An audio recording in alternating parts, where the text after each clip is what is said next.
Hi, welcome to Cooking with Soy. I'm Betsy Stellick from the Nebraska Soybean Board's Bean Team. And I'm at the Midtown Hy-Vee's kitchen classroom today, and we're learning how to cook soy food recipes for kids. So we're going to start our day with banana pancakes. So I have here some soy milk and some soy oil. So we're using 3 different kinds of soy products here, the soy milk, the soy oil, and our dry ingredients include soy flour. So what I'm going to do first is in my soy milk and soy oil mixture, I'm going to add 1 sliced banana. Just going to mix it right in here. Try not to splatter too much. Okay. And we're going to blend it. We're using an immersion blender, but you can certainly use a regular one.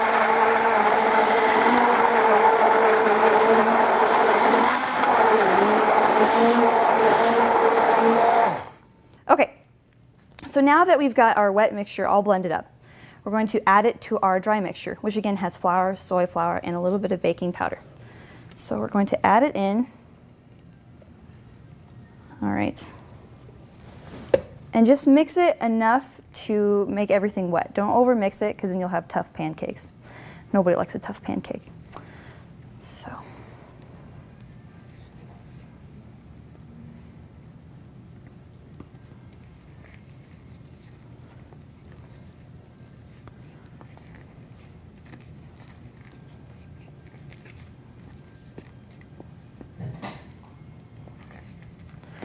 Okay, so now that we've got all of our ingredients mixed up, I'm going to add in another sliced up banana.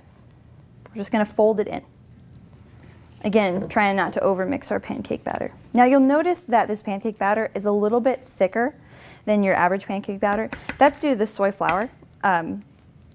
Soy flour tends to give things not only a nuttier flavor, but also a denser, cakier texture, which is pretty good in this pancake recipe.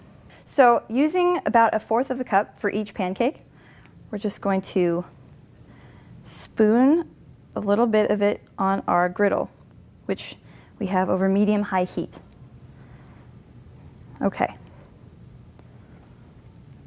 And since it's a little bit thicker batter, it won't bake like a regular pancake. You won't see the bubbles on top. Instead, you'll know it's time to flip them when bubbles appear around the edges. So it'll take about 2 minutes on each side. So another pancake.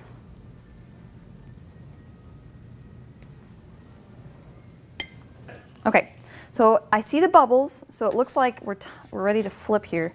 Chase this guy down, maybe. There we go. Ready? There we go. And I just happen to have bananas on hand today, but if you're not a fan of bananas, that's totally fine. You can use blueberries or strawberries or whatever kind of mix-in that you like. I'm just a banana fan, so we're just doing bananas today. So just give them a little pat down, since they like to puff up sometimes, and just let them cook for another 2 minutes. So it looks like we're ready to plate, and so I'm gonna chase my pancake down here and put it on our cute plates.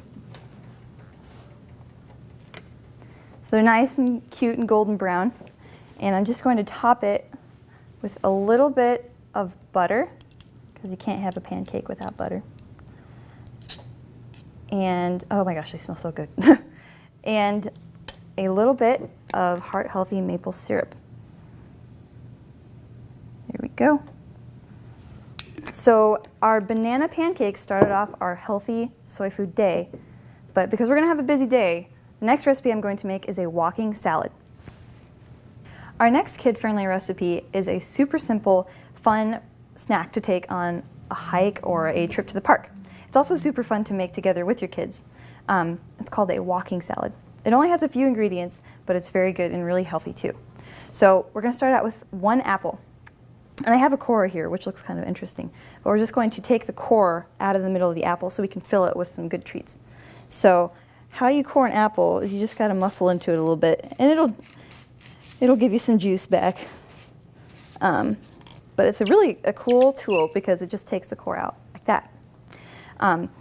But what you'll probably find is you'll want to do a core a couple times because you can see the hole's not that big compared to the apple. So what I'm going to do is take a couple more tries at this core to make the hole a little bit bigger.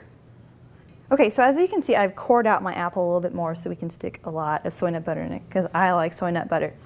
So next we move on to what we stick in the core. So we have roasted soybeans, which are just roasted soybeans. They have a really nice nutty flavor and texture. They kind of remind me of peanuts, but people that have peanut allergies can eat it. So it's a really cool snack. And what we've done is we've just ground some of them up so we can sprinkle on our apple. We have some raisins, which add a nice sweetness to our recipe. And then we also have some soy nut butter. This is what I was talking about earlier. This one's honey, but you can find all different kinds of them. There's the original and there's sugar-free, all kinds of them. So, oh, and there's chocolate too. But today we're using honey because I think it adds a nice sweetness to this recipe. And soy nut butter is made by, you take roasted soy nuts and you grind them up and add some soybean oil to them. And so it kind of takes on this very creamy texture, sort of like peanut butter. The taste is very similar to peanut butter, but again, people that have nut allergies, peanut allergies can eat this. So that's what we're using today. Okay, we have our cored apple. And we're just going to scoop out some soy nut butter. Super creamy. They have crunchy varieties too, but I'm kind of into the creamy. So I'm just going to stick it down in our apple, like so. And then I'm just going to sort of layer our apple. You can decide how you want to do it. And let your kids do their own apples, let them top their apples with whatever they want. But I'm a layering type of person, so I'm just going to add some more soy nut butter and some more raisins, and then some of our ground up soy nuts. Okay. So when you bite into it, it's kind of like a little surprise. Okay, and then I'm just going to top our walking salad with some more soy nut butter, because in my opinion, you really can't have too much soy nut butter. Okay, so there we go. Top our salad with some more raisins and another little sprinkle of ground up roasted soy nuts. So there you go. Here is your walking salad that you can take to the park or on a hike together.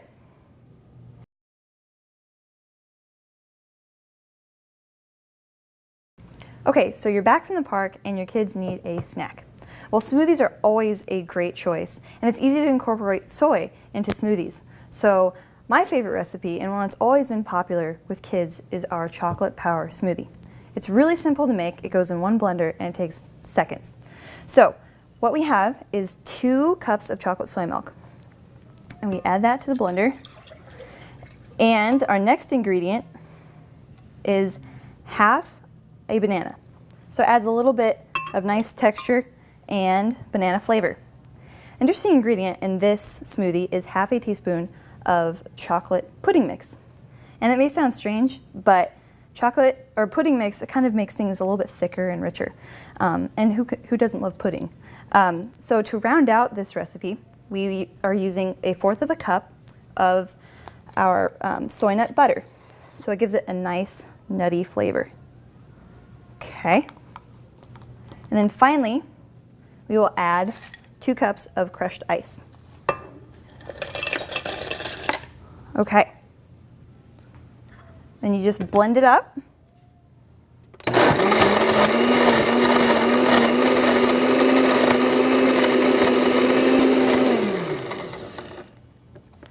And serve it in a cute glass. And your kids are going to love it. It's easy as that. All 3 of these kid-friendly recipes are available on the Nebraska Soybean Board's website and on the Bean Team Facebook page. I hope you've enjoyed cooking with soy today, and I hope you'll try some of these recipes. Remember, eating soy foods can lead to a heart-healthy diet. The Nebraska Soybean Board encourages you to eat well, eat soy.